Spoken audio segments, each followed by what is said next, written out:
To Heaven or Not to Heaven by Peter Filler. Chapter 2 Heaven's Waiting Room. Stephen woke up in a warm bed in an unfamiliar room. No one around, no monitors, no IVs, no pain. Just silence.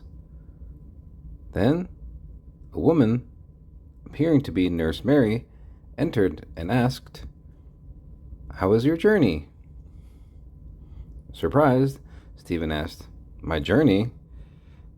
Then paused long enough to think for a moment.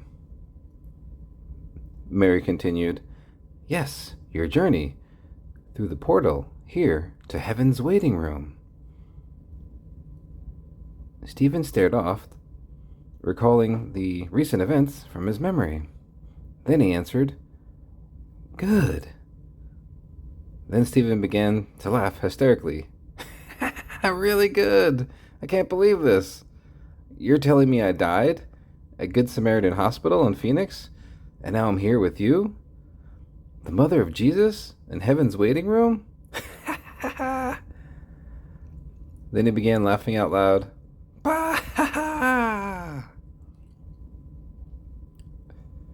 Nurse Mary answered, "Yes, I was confirming you had a smooth transition through the portal and that you're feeling well. Some others don't feel so well and report vertigo or dizziness, so I'm glad you're feeling well. I administered your vitamin IV in Phoenix. Since I'm refining the solution to ensure maximum effectiveness, I'm glad you're feeling well." Stunned and amazed, Stephen stared at Mary. Then Mary handed Stephen a book. Stephen asked, "What's this?" Mary replied, "This is your life's book, and soon you'll have to make a decision. But first, you must read your life's book." Stephen shook his head and began to get up. "Why do you expect me to believe anything that you said is true?" Mary replied, "I get it. This is a lot to process." Mary looked down, then looked Stephen in the eyes. "I could prove it to you. I know everything about you, every time God intervened in your life, and you'll read about it. Every time God saved you from harm. Give me a chance, that's all I'm asking. Will you do that for me?"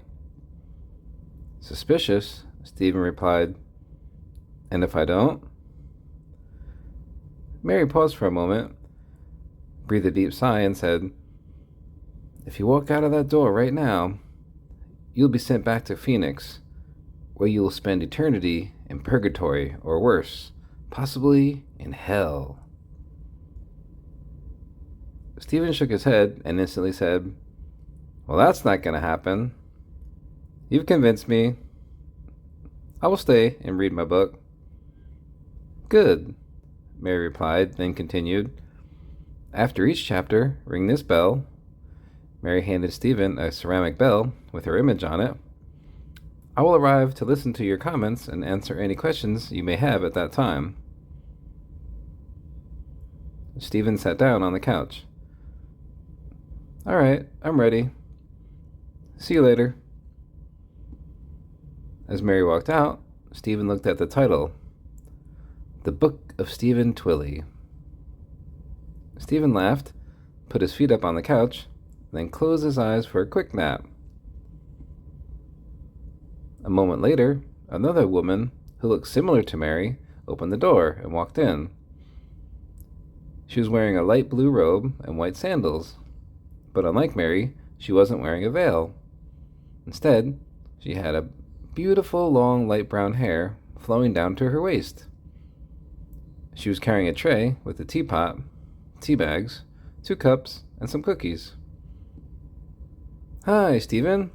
My name's Fatima, and I'll be your assistant here in Heaven's waiting room. I brought you some peppermint tea and butter cookies to snack on. I'll bring you some breakfast in a little while. Do you have any questions for me?" Stephen sat up with wondrous eyes and looked Fatima up and down, then replied, Well, this day just keeps getting better. No, no questions, just a comment. I must have done something right while I was alive to deserve this treatment. Fatima laughed, poured a cup for Stephen, and continued. If you need anything at all, I'm at your command. Just say the word, and I'll get you anything you may want or need. Stephen shook his head and replied, I like the sound of that. Then paused, lost in thought for a moment, and continued. Now that you mention it, an extra pillow for my feet would be nice.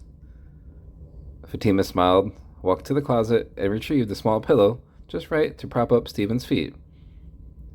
Here you go, darling. I'll be back soon with breakfast. Fatima made the sign of the cross, bowed to Stephen, then walked out of the room.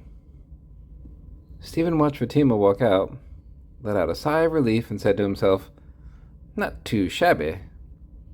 I think I'm going to like it here. Then he took a sip of tea, a bite of a cookie, and picked up his book to begin reading.